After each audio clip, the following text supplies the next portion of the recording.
Les débats avec vous sur Sud Radio jusqu'à midi. On est ensemble pour commenter l'actualité avec Judith Weintraub, grand reporter au Figaro Magazine. Bonjour. Bonjour Michel Valérie. Pouzol, ancien député PS, membre de Génération.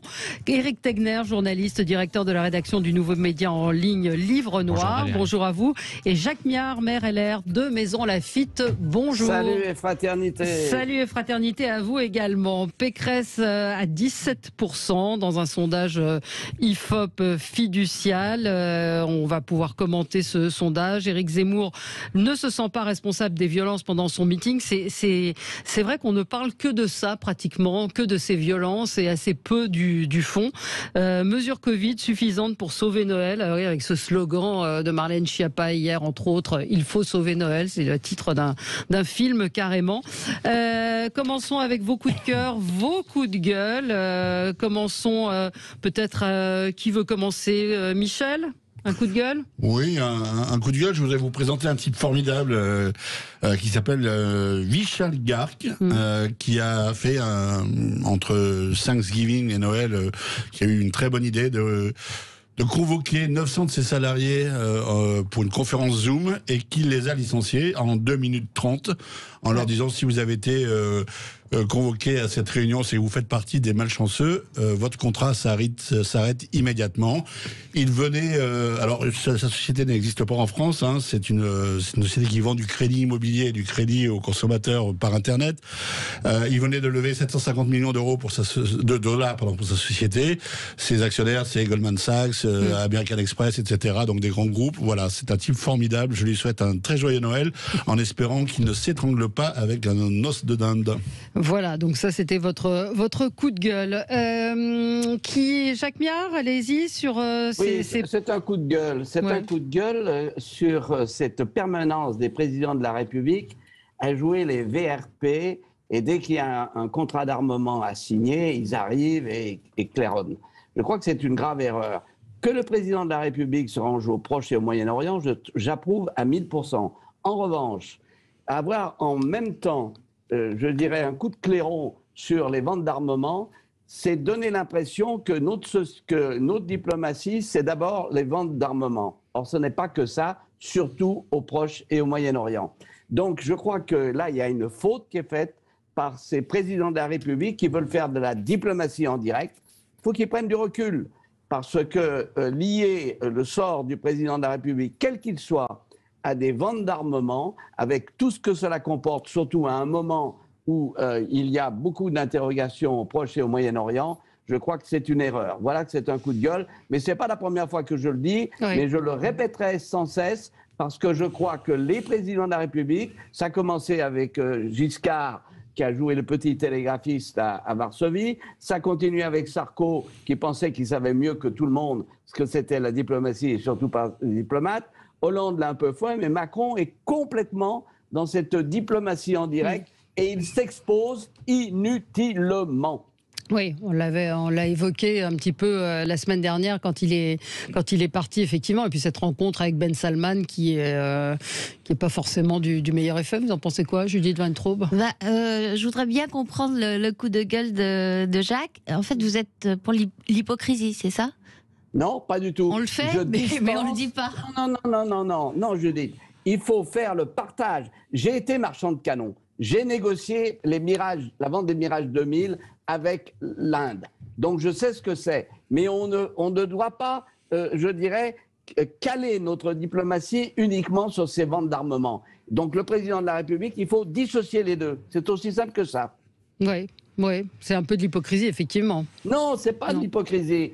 Parce que ce qui est certain, c'est que si vous associez la diplomatie française, comme ça s'est fait récemment, uniquement à des ventes d'armement, la position de la France au Proche et au Moyen-Orient dépasse largement cet aspect des choses.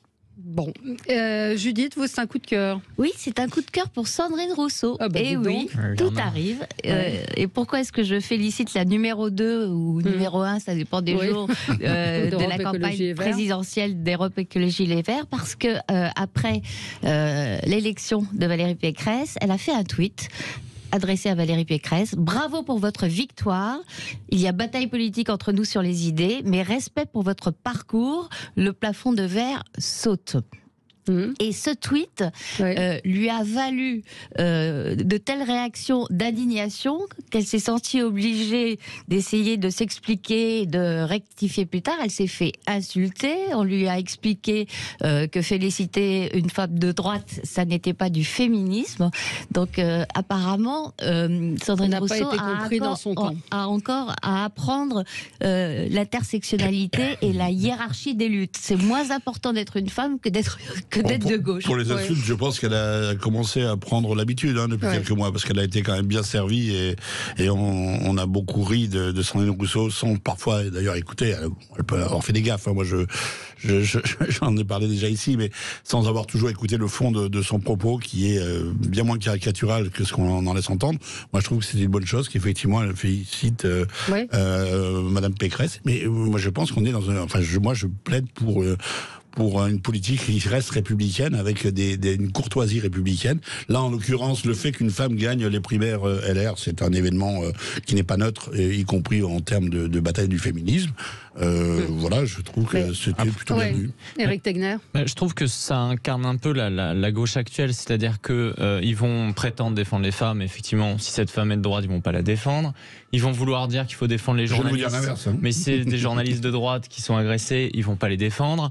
Également, on va parler aussi du racisme. C'est lié justement à mon coup de gueule du jour, où il y a des attaques violentes, notamment verbales, racistes, à l'égard d'un jeune de 18 ans, qui est un jeune français de couleur noire, Tanguy David, exactement, qui en fait, depuis qu'il s'est affiché derrière Éric Zemmour lors du meeting à Villepinte, ne cesse d'être attaqué. Il a même été attaqué par un membre du Conseil national du Parti socialiste, qui est proche d'ailleurs de l'association SOS Racisme, et on n'a pas entendu SOS Racisme. Eh bien, alors je vais retrouver son nom, mais je l'ai là juste devant moi. Il s'appelle Pierre Canuti, donc il est membre du Conseil national du Parti socialiste. Vous pouvez aller sur la photo d'ailleurs de SOS Racisme qu'ils ont posté juste après l'action, comme ils disent, au meeting d'Éric Zemmour. On voit tout à fait Pierre Canuti commenter, montrer qu'il connaît, que c'est ses copains, etc. Et de l'autre côté, il va dire qu'il faut torturer Tanguy David. Donc je trouve que c'est des excès, encore une fois, mais de toute façon, on est habitué à ce que SOS Racisme ne soutienne absolument jamais des gens qui ne sont pas de leur camp. Allez, on marque une pause, on se retrouve, on peut continuer à commenter ce dont vous êtes en train de parler, parce que c'est effectivement au cœur même de cette campagne. À tout de suite. Avec vous sur Sud Radio pour le 10h midi, pour commenter l'actualité, parler de Valérie Pécresse, d'Éric Zemmour, des mesures Covid annoncées hier. On en parle avec Jacques Miard, maire LR de Maisons-Laffitte, Judith Weintraub, grand reporter au Figaro Magazine, Michel Pouzol, ancien député et membre de Génération, ancien député PS, je précise. Vous savez, ce parti qui, à une époque, existait. Mais qui a marqué l'histoire. Oui, absolument. Et qui c'est demain? Je ne sais pas, je leur souhaite. Votre candidate, elle est... Enfin, c'est pas votre candidate, leur candidate, elle est à Anne Hidalgo et donnée à 6%, si je ne dis pas de bêtises. Et Éric Tegner, journaliste, directeur de la rédaction du nouveau média en ligne Livre Noir. On continue. Alors, remarque d'Olivier qui nous dit les attaques contre Tanguy. Donc Tanguy, c'est ce jeune de 18 ans, ce jeune noir qui était placé derrière Éric Zemmour. Il dit ces attaques sur les réseaux sont effrayantes mais acceptées par les médias et le camp du bien, car Tanguy est passé selon eux dans le camp du mal, contrairement à sa couleur de peau qui devrait selon eux l'emmener à gauche. Et je n'ai lu que des encouragements venant du camp Zemmour. Dans quel camp est le racisme? C'était votre coup de gueule. Et ils essayent d'expliquer que l'équipe Zemmour aurait fait exprès de mettre Tanguy David derrière Zemmour, alors qu'on a vu hier chez Hanouna où il expliquait très bien, désolé, j'avais envie d'être proche du candidat, je pense qu'il a aussi envie d'avoir de la lumière, c'est bien normal. D'une certaine façon, c'est comme s'il fallait cacher les jeunes hommes noirs qui sont présents lors des meetings Zemmour pour ne pas donner l'impression que Zemmour s'en sert de caution. Je trouve il y en avait un. Mais j'ai pas compté. Pardon, il n'y a jamais un meeting de cet ordre-là, de cette taille-là, en politique, etc., où l'arrière-ban qui va être filmé pendant tout le meeting et dans tous les médias est choisi au hasard, et on arrive juste pour être là le plus près du candidat. Donc ça c'est du marketing. Ça n'a rien à voir. Ça n'a rien à voir. Ne me dites pas qu'il est là par hasard. C'était structuré. C'est du marketing politique. C'est un jeune homme qui est présent sur les plateaux et sur les réseaux sociaux depuis plusieurs mois. Oui, bien entendu. Mais ça s'est passé comme ça depuis 20 ans. Le le plus intéressant et ce qui doit susciter l'indignation sont quand même les menaces de mort. C'est intolérable. Et quand même, ça rappelle fortement les menaces subies par Christine Kelly sur le même thème. Tu es noir. Nègre de service. Surtout parce qu'on la traite de caution. Ou l'article ignominieux de Daniel Schneiderman sur un site que je ne nommerai pas pour ne pas lui faire de pub, qui la traite de femme soumise, qui est une honte absolue, mais ça suscite toutes ces violences, d'où qu'elles viennent, notamment sur les réseaux sociaux, parce que les réseaux sociaux, c'est devenu un champ de bataille, enfin, notamment Twitter, incroyable, de menaces de mort systématiques. Pardon, en l'occurrence, je parle d'un journaliste. Oui, d'accord. Alors, moi, je reviens à la phrase d'avant, sont juste intolérables à qui que ce soit que cela s'adresse. Et il n'y a pas de, je veux dire, pour moi, il n'y a pas de, on va pas envoyer de hiérarchie, on va envoyer de réseau, et là, je suis d'accord. Ça complétait ce que disait, c'est scandaleux. Ça complétait aussi ce que disait Judith Weintraub à propos de Sandrine Rousseau, qui parce qu'elle félicite une femme qui n'est pas de son camp, se fait insulter. Jacques Miard, un commentaire? Bon, écoutez, effectivement, si on commence à lyncher ces personnes qui sont à côté, derrière un candidat, etc., c'est amener de l'eau au moulin d'une cause que l'on veut combattre. Et surtout, c'est inadmissible qu'on arrive à cette extrémité de violence verbale qui parfois peuvent dérouter en violence physique. Mais moi, j'ai quand même une remarque sur ce que vous disiez tout à l'heure, parce que moi, je peux pas laisser passer ça, le fait de dire oui, non, mais c'est normal, on a fait exprès de mettre un noir derrière Zemmour. Est-ce qu'on entend sur les plateaux le fait que Macron a choisi Elisabeth Moreno juste parce qu'elle est noire? Il y a un moment donné, en fait, ça commence à être saoulant d'expliquer tout le temps qu'il y a des gens, on les place là parce qu'ils sont noirs, quand ils sont de droite.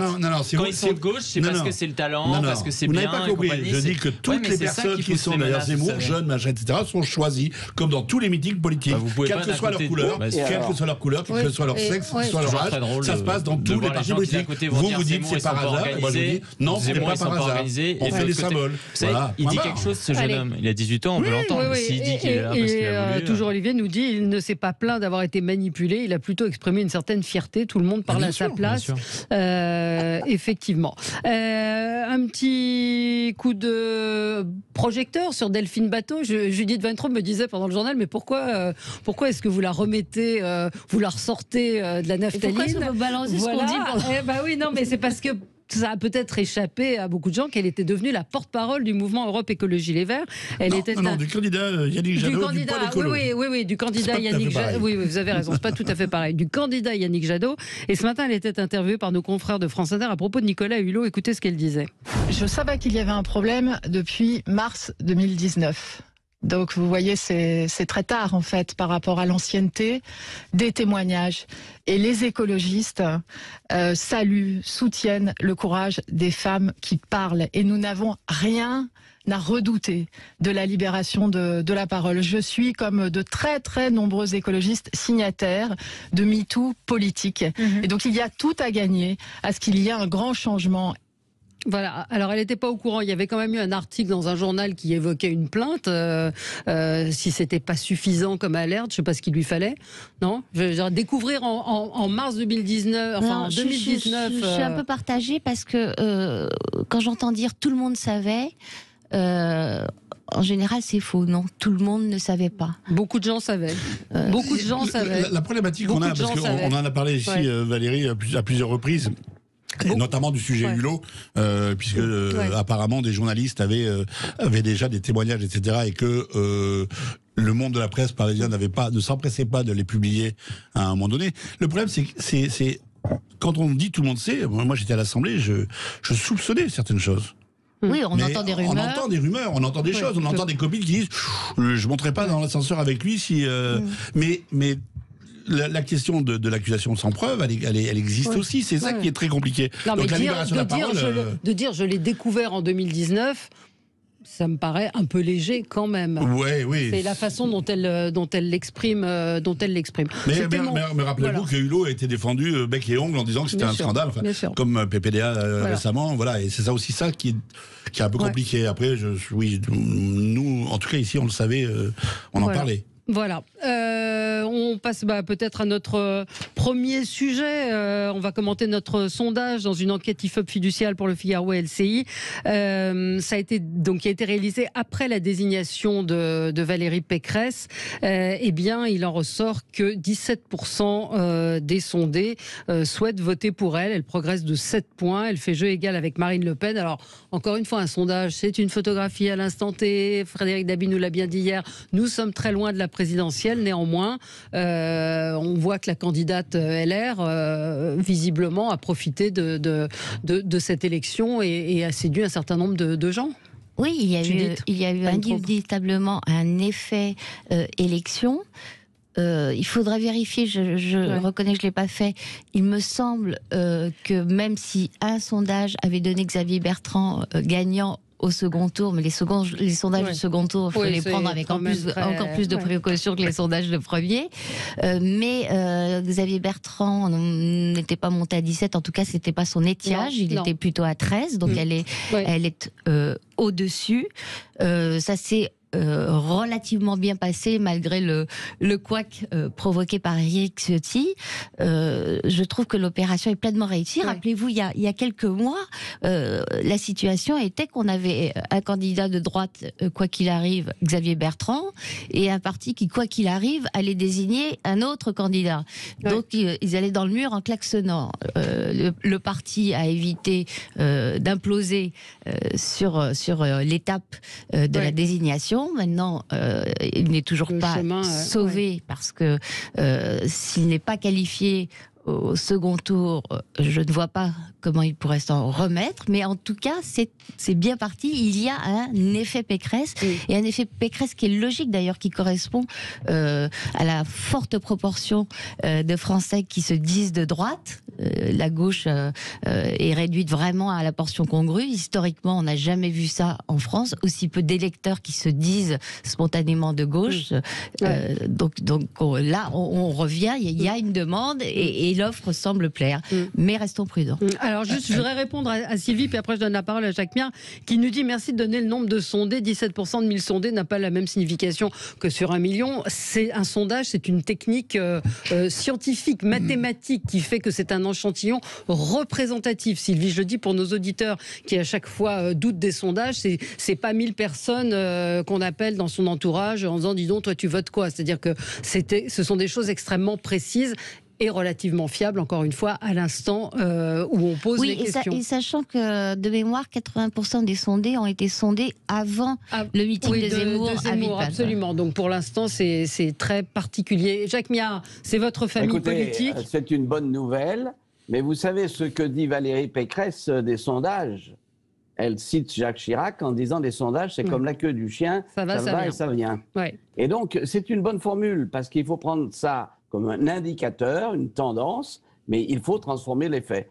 Et donc, je pense que, personnellement, c'est ce que j'ai gazouillé, n'est-ce pas, sur ce qu'on appelle Twitter en franglais, c'est que je pense qu'il faut qu'elle tienne la ligne. Et le fait que Éric Ciotti soit arrivé en deuxième position avec un score tout à fait honorable démontre qu'il y a quand même une volonté non seulement chez nos militants, mais dans le pays, avoir une politique de droite sans honte, sans excès, mais ferme. Et là, ça va être non pas le défi, mais la nécessité pour Valérie Pécresse de transformer l'essai. J'ajoute que, selon moi, pour une fois, justement, j'en tire les conséquences, l'élection présidentielle ne se fera pas au centre. Parce qu'à force de flagorner et d'aller faire la cour à des centristes qui sont des girouettes permanentes, je crains que ça soit une erreur. Ça ne veut pas dire qu'on doit les mépriser, mais ce qui est certain, c'est que ce qu'a dit Valérie Pécresse, parce qu'elle a un programme et un projet régalien ferme, et c'est ce qu'attendent les Français. Oui, Éric Tegner. Moi, ça me surprend pas, et en même temps, les 17% permettent surtout de renvoyer LR dans le jeu. C'est-à-dire que, dans le fond, c'est pas tant le chiffre de 17 qui compte que la tendance, où en fait, elle a pris 4 ou 5 points. D'ailleurs, je parlerais plus d'un effet LR, pour une fois, ça arrive, que d'un effet Pécresse, c'est-à-dire que, de toute façon, le vainqueur du Congrès aurait eu une augmentation dans les sondages. Après, effectivement, ce qui va se jouer, ça va plutôt être au mois de janvier. Ça veut dire que Fillon était à 30% juste après sa désignation en 2016. Il a baissé. Benoît Hamon, il a pris 10 points lorsqu'il a été désigné candidat du Parti Socialiste. Bien sûr, il est à 17%. C'est écroulé complètement. Et c'est pour ça que je pense qu'en fait, on peut analyser Pécresse que par le prisme de notre analyse vis-à-vis de Macron. Est-ce qu'Emmanuel Macron va faire une campagne à droite? Est-ce qu'il va parler au centre droit? Et est-ce qu'Emmanuel Macron va faire une bonne campagne? Pour moi, c'est un bon candidat. Donc, quand il va venir en mois de février, ça va être beaucoup plus compliqué du côté de Valérie Pécresse, parce qu'aujourd'hui, Emmanuel Macron, il défend finalement assez peu son bilan. On ne sait pas avec qui il pourrait gouverner au moment du deuxième quinquennat. Moi, je parie sur le fait que s'il était réélu en 2022, il essaierait d'aller plutôt sur une politique sécuritaire, c'est-à-dire faire quelque chose un peu centre-droit avec Gérald Darmanin, Bruno Le Maire qui serait plus fort, et en se débarrassant de ces parlementaires qui finalement viennent vraiment de la gauche. Donc c'est un pari, et s'il vise cela, à mon avis, Valérie Pécresse manquera quand même complètement d'oxygène. Oui. Moi, je pense qu'elle bénéficie, elle bénéficie de la bonne tenue. Enfin, moi, je le dis, de la primaire LR, et je pense que alors là, pour le coup, c'est une victoire personnelle de Christian Jacob, qui a, d'ailleurs, on le voyait sur son sourire, tout s'est bien passé, le ralliement s'est fait dans la joie. Donc, il y a cette dynamique-là qui s'est créée autour d'elle, et l'idée que ça remette la droite, je dirais traditionnelle, dans le jeu par rapport à la séquence Zemmour très forte ou Le Pen, moi je trouve que c'est plutôt une bonne nouvelle républicaine.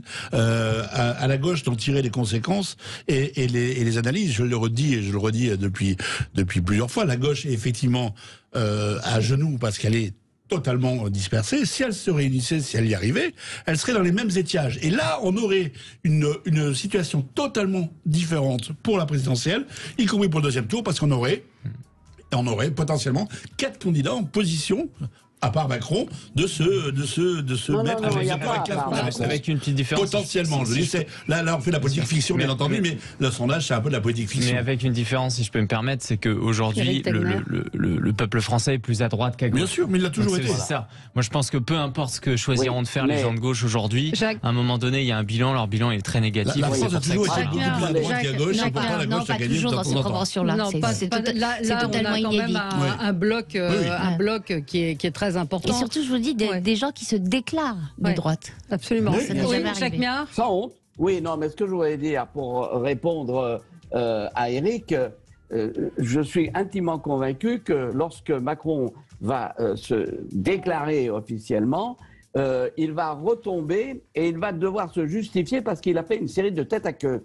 Et donc, la faiblesse de Macron, c'est ses incohérences et ses tête à queue permanents. Donc, contrairement à ce que l'on peut penser, il va redevenir un candidat comme les autres. Donc, c'est pas fini et c'est très ouvert. Le problème, c'est d'arriver au deuxième tour. Parce que là, il peut y avoir trop plein et ça peut se jouer à 0,5 voire 1% entre certains candidats. Pour revenir à Valérie Pécresse, elle fait un bon départ. Et bien maintenant, il faut continuer. Il faut continuer la route. Deux choses, si je peux me permettre, c'est que... Alors on va y revenir, on va marquer une petite pause, c'est la pub, et puis on revient et vous direz ce que vous voulez dire. Tout de suite après, on est ensemble sur Sud Radio jusqu'à midi. Les débats avec vous, avec Judith Weintraub, Michel Pouzol, Éric Tegner et Jacques Miard. Alors Éric Tegner, vous vouliez rebondir sur ce que nous disions, sur ce que disait Jacques Miard à propos de Valérie Pécresse. C'était à propos vraiment du socle d'Emmanuel Macron. Je pense que le socle d'Emmanuel Macron, qui est centre-gauche, centre-droit, s'en moque un peu des histoires de cohérence. Les incohérences d'Emmanuel Macron, elles lui font perdre un électorat qu'il a assez peu touché de toute façon, qui est l'électorat conservateur, droitier. Si on jugeait Emmanuel Macron sur son incohérence, dans ce cas-là, ça disqualifierait tout autant Valérie Pécresse. Je pense que la difficulté de Valérie Pécresse, c'est qu'à un moment donné, il y aura la logique de vote utile.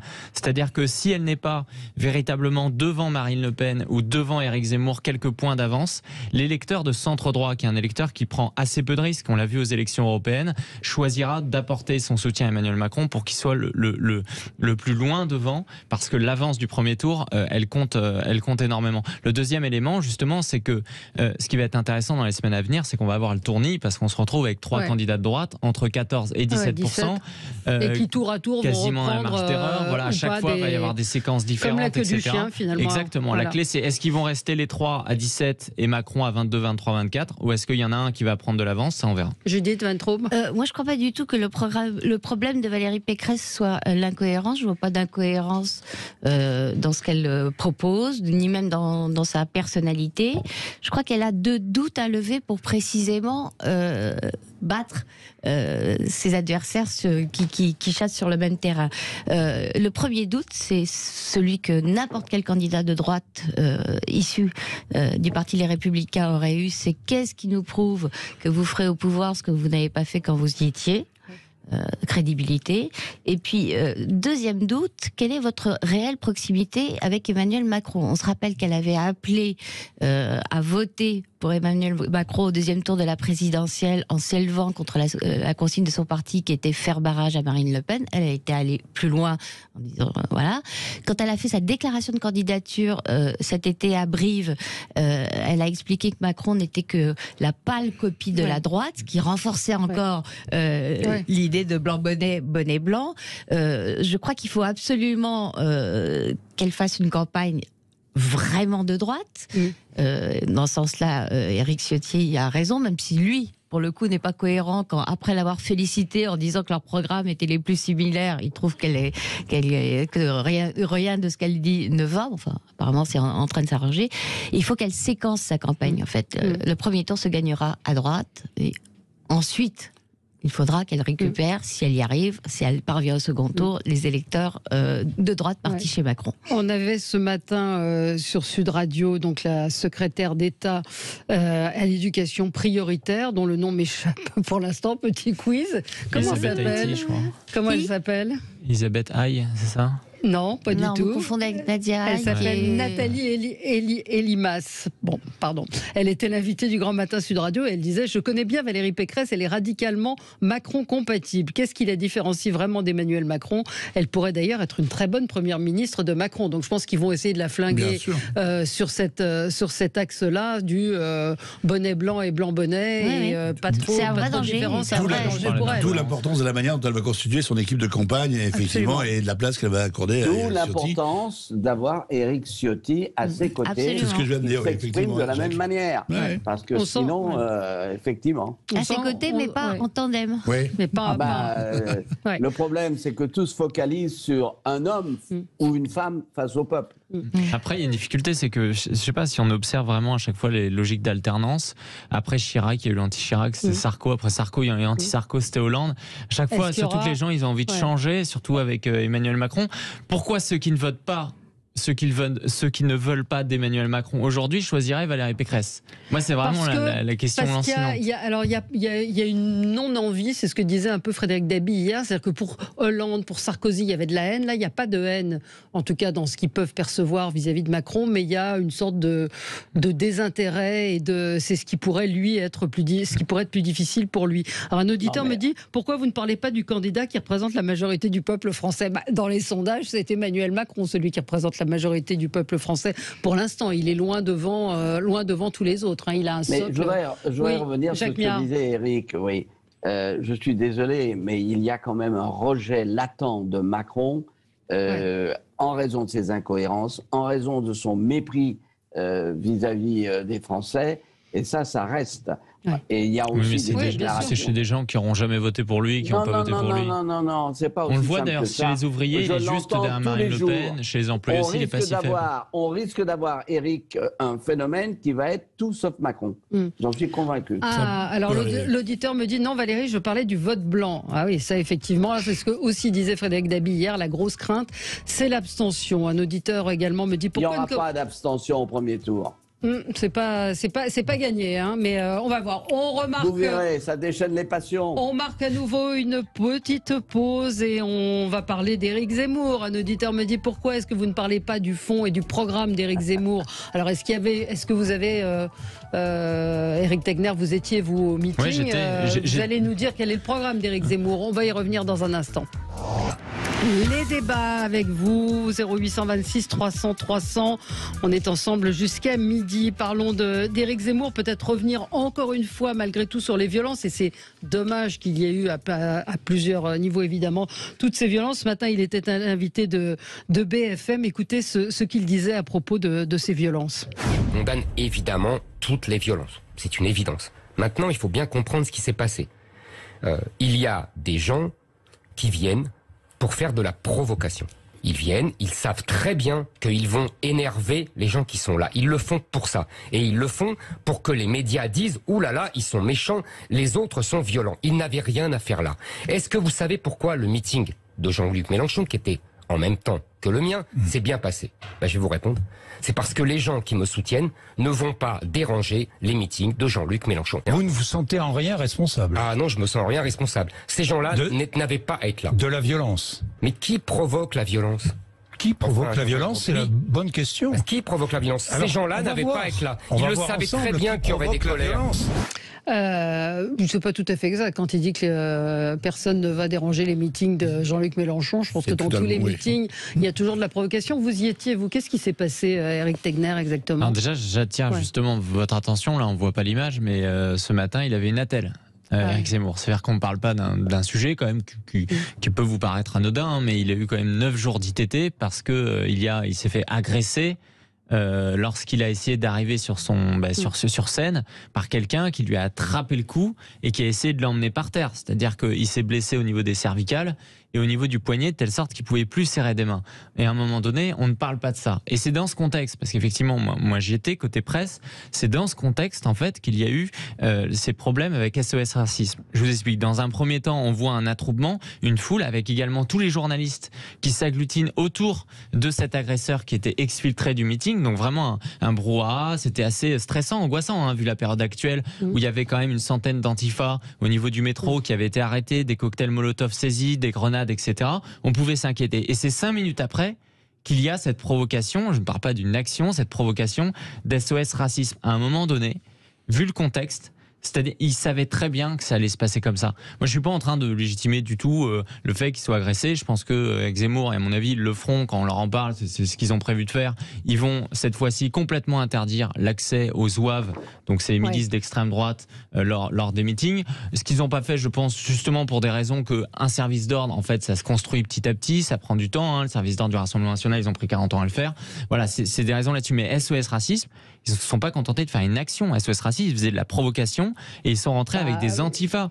Et de l'autre côté, une action, c'est de la provocation à ce moment-là. Non, mais vous savez, c'est ce que disait effectivement Éric Zemmour. Si vous pointez chez Mélenchon avec des gens de génération identitaire qui se pointent et qui sortent des t-shirts non aussi islamo-gauchistes, ça ne se passera pas de la même façon. Derrière, et de l'autre côté, vous savez, il y a un contexte aussi. Je suis désolé. On parle des journalistes qui ont pu être violentés, de quotidien, etc. On oublie qu'en fait, c'est la sécurité d'Éric Zemmour qui d'ailleurs a surinterprété les violences potentielles contre quotidien. C'est-à-dire qu'ils ont choisi de les exfiltrer alors qu'ils n'étaient pas obligés de le faire, et après Quotidien a pu à nouveau rentrer une trentaine de minutes plus tard, ça on oublie de le préciser, et le fait ils l'ont dit. Oui, mais on entend beaucoup moins ça, et le fait qu'il y avait à peu près 400-450 journalistes, et qu'il y a des journalistes aussi, moi je l'ai vraiment vu, j'étais dans les attroupements, etc., il y a des journalistes qui cherchent la provocation. Moi je vois le journaliste de LCI, Paul Laroutourou, il se pointe avec sa caméraman, il essaye de forcer le dispositif de sécurité, alors qu'à un moment donné, la sécurité qui voit un attroupement dans un petit endroit est obligé de faire un dispositif. Paul Laroutourou, il essaye de forcer ce dispositif et derrière, il va se plaindre qu'il soit soi-disant violenté. C'est tout le temps cette provocation où il essaye d'avoir des images où il va dire ah voilà, ils sont violents vis-à-vis de moi. En vous écoutant, j'ai l'impression que c'est la première fois que vous allez dans un meeting politique, quel que ce soit, et notamment présidentiel, parce que ces caméramans-là, ces journalistes-là, ils suivent le monde politique en permanence, toute l'année, avec des comportements qui sont toujours identiques. Maintenant, vous nous justifiez que porter des t-shirts contre le racisme, eh ben ça finalement, si on se fait défoncer la gueule, c'est pas si grave que ça. Par des gens qui sont sortis parti en faisant des saluts nazis. Enfin bon, tout ça est formidable. Il n'y a pas de problème. La différence sur la réaction de Zemmour, la défection de Zemmour, je peux comprendre dans la réaction de Zemmour. C'était un salut nazi parce que quelqu'un lève le bras. Ils sont partis avec le salut nazi. Enfin bref, si vous y étiez, si vous ne savez pas la connaître, il faut aller plus souvent dans le meeting. C'est pas salut nazi, c'est quand les gens ils lèvent le bras pour dire on déteste tous ces gens antifa. Moi je ne défends pas ces gens-là, mais c'est pas un salut nazi. Ce que je veux dire, c'est vos meeting du NPA, je vais voir des brevets, je veux dire c'est un salut nazi. Vos confrères n'ont pas la même analyse. Vos confrères politiques et journalistes. En tout cas, que Zemmour, lui, ait une vision totalement différente de ça, parce qu'effectivement, il y a cette agression physique. Moi, je dénonce toute agression physique en politique. Les agressions physiques en politique ne doivent pas exister. C'est la violence. Et le fait que Zemmour ait construit une théorie sur la provocation, etc., n'excuse pas la violence physique contre lui. Ça n'est pas une explication. Je vais être clair, honnêtement, là-dessus. Mais après, derrière tout ça, et derrière le meeting de Zemmour, puisqu'on en parle aujourd'hui, il y a aussi une stratégie politique qui est extrêmement classique, qui a déjà été utilisée par d'autres, et notamment, pas par Marine Le Pen, mais par son père, qui est provocation jusqu'au point de rupture, violence, victimisation. Ça fonctionne en politique, on le sait.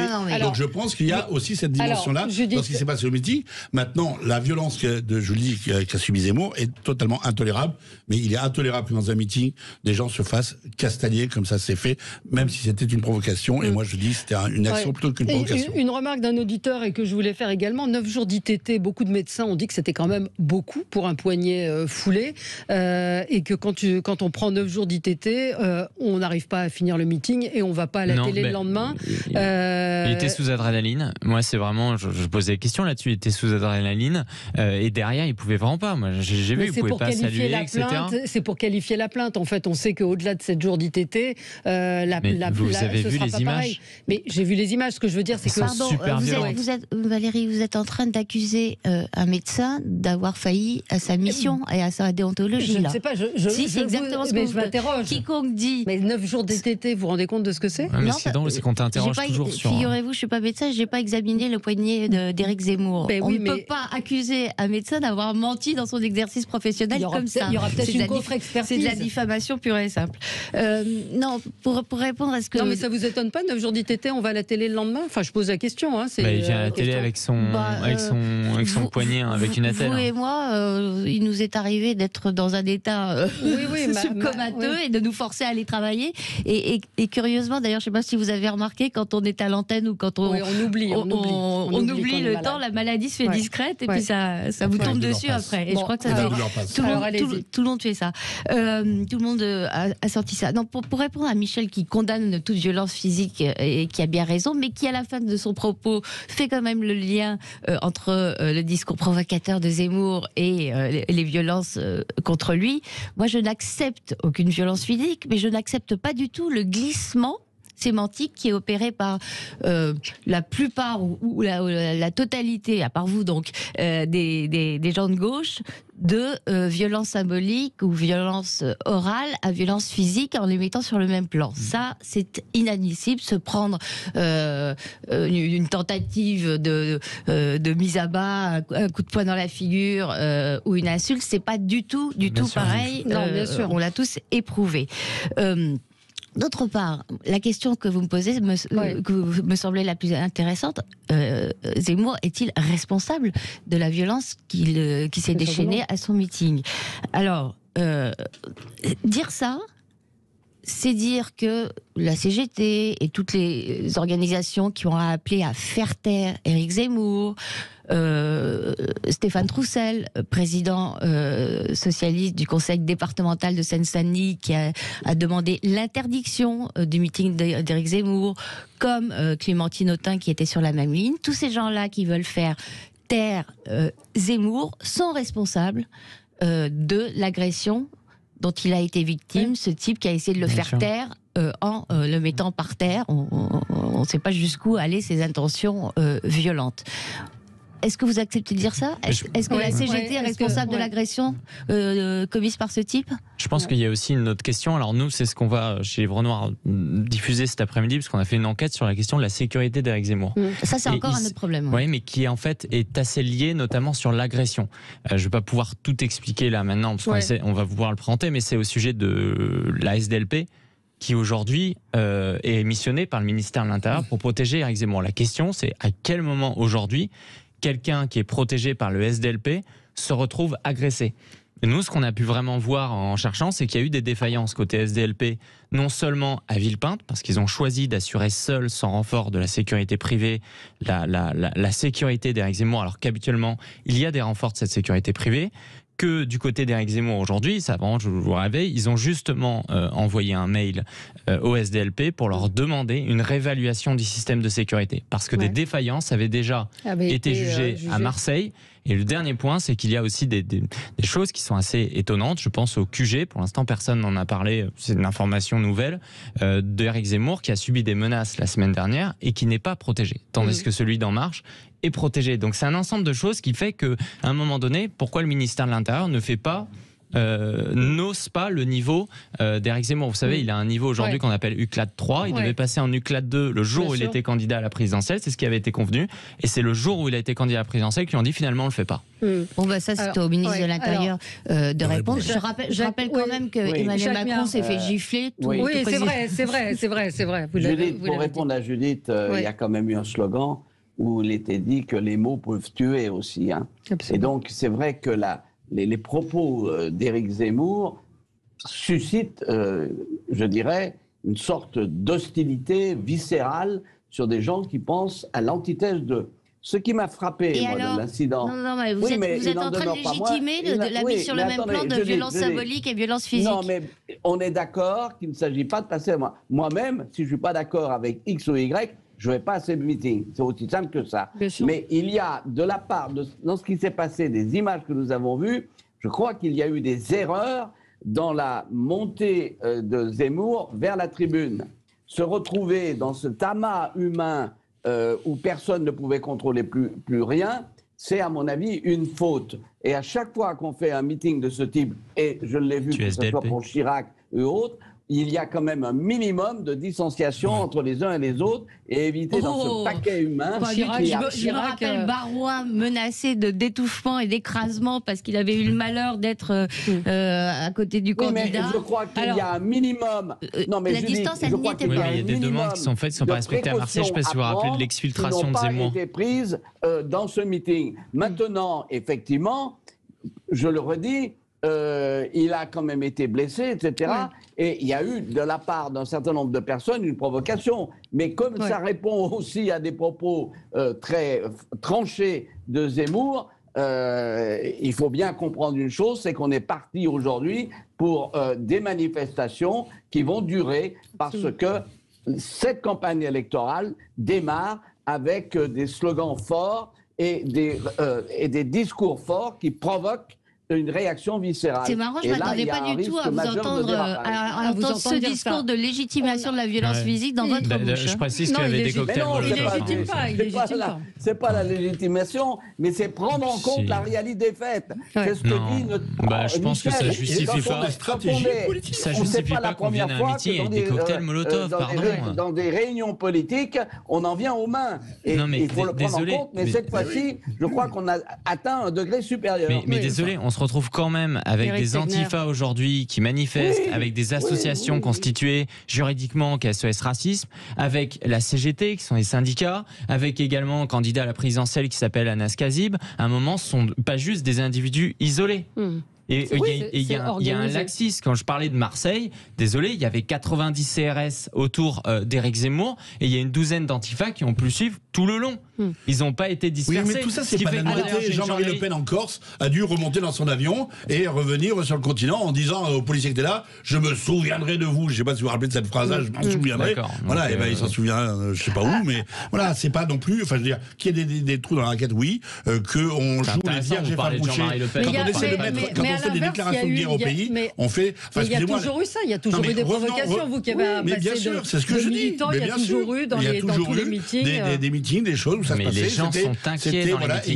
Il y avait effectivement des services d'ordre qui étaient un peu plus. Franchement, allez dans les meetings de Zemmour, vraiment, mettez-vous derrière les services de sécurité, voyez ce que disent les gens quand ils vont le voir. Ils vont les voir et leur disent protégez Éric Zemmour parce qu'on va le tuer. C'est ce que les gens ressentent. C'est pour ça qu'il faut comprendre ce qui s'est passé à Villepinte. Mais on a fait une déclaration de candidature avec des vidéos vidéo de France mise à feu et à sang, effectivement, on laisse penser que le meurtre est au bout de la rue. Et effectivement, je comprends que les gens qui regardent ça le pensent.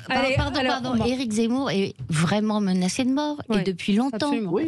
C'est pas un fruit de son imagination. Jacques Mir a raison quand il dit que c'était une erreur de faire fendre la foule quand on sait qu'il y avait un risque.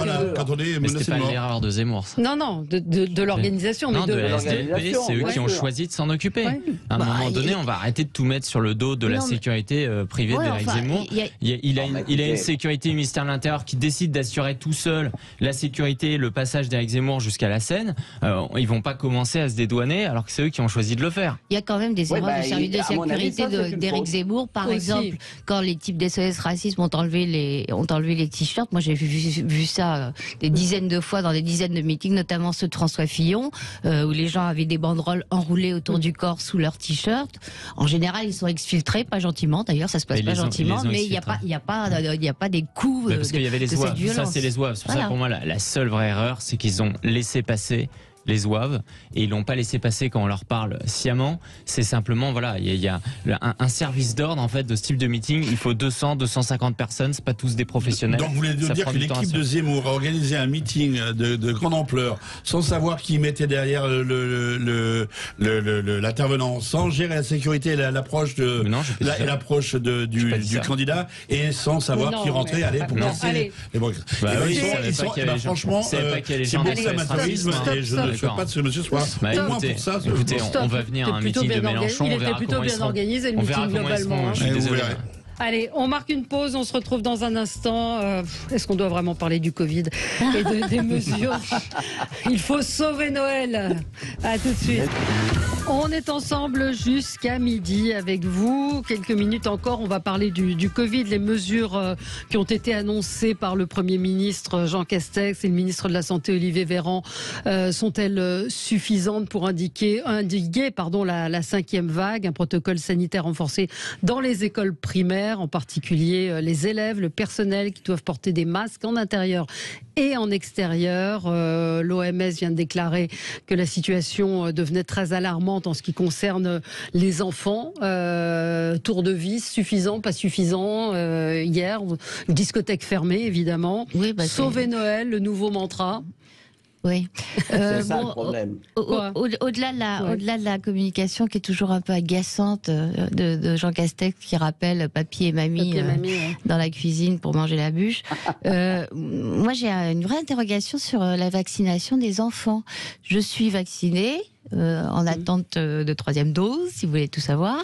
Je suis pour la vaccination des gens de plus de 50, 60, sans aucun problème.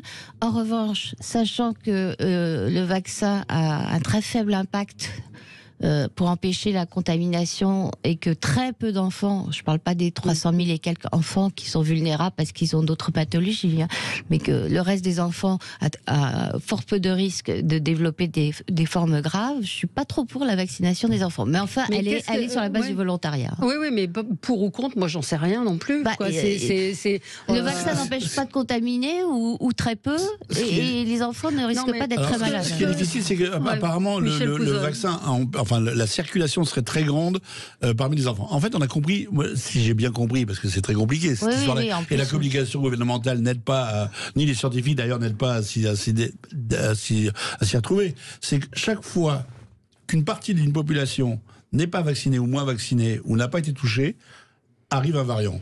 Donc systématiquement, on va avoir des variants qui vont venir des pays où il n'y a pas de vaccination. Là, on va avoir les enfants Le Figaro a fait une vérification sur ce point. Et en fait, ça colle pas. D'accord, alors ça non plus ne colle pas. C'est pas vrai. Et notamment, ils se sont appuyés sur... vous savez qu'on dit que l'Afrique est très peu vaccinée, ce qui est vrai, et très peu protégée, ce qui est faux. Parce qu'étant très peu vaccinée, beaucoup de personnes ont développé du virus, ce qui fait qu'il y a une immunité naturelle qui est à peu près de 70%. Bon, en tout cas, ce qu'on dit sur les enfants, c'est que la circulation, c'est que parmi les enfants, le virus circule beaucoup. Ça veut dire qu'il circule, qu'il ne l'attrape pas forcément, mais qu'il le véhicule. Et on a vu plusieurs cas, moi j'ai eu autour de moi plusieurs cas de gens, y compris des gens effectivement vaccinés, qui se sentaient, qui respectaient les gestes barrières, etc. Et le virus est arrivé par l'école, par les enfants, sans que les enfants développent d'ailleurs la maladie. Donc complètement. Et les parents oui, mais la question c'est, est-ce que le vaccin empêche ça? Alors, soi-disant, il freine la circulation. Donc moi, j'ai pas de politique là-dessus, j'ai pas de vision claire là-dessus. Par contre, pour en revenir à ce qui est hier, enfin, je veux dire, j'étais encore une fois, j'ai trouvé cet exercice surréaliste. Pendant une semaine, on nous explique que la situation est dramatique, on va sans doute fermer les écoles une semaine avant pour les vacances de Noël, ce qui aurait pas été une idiotie. Que voilà. Et là, on nous explique que bon, alors on va faire attention. Si vous voulez faire vacciner vos enfants, vous le faites. Faites bien la 3e dose. Enfin, c'est tout ça.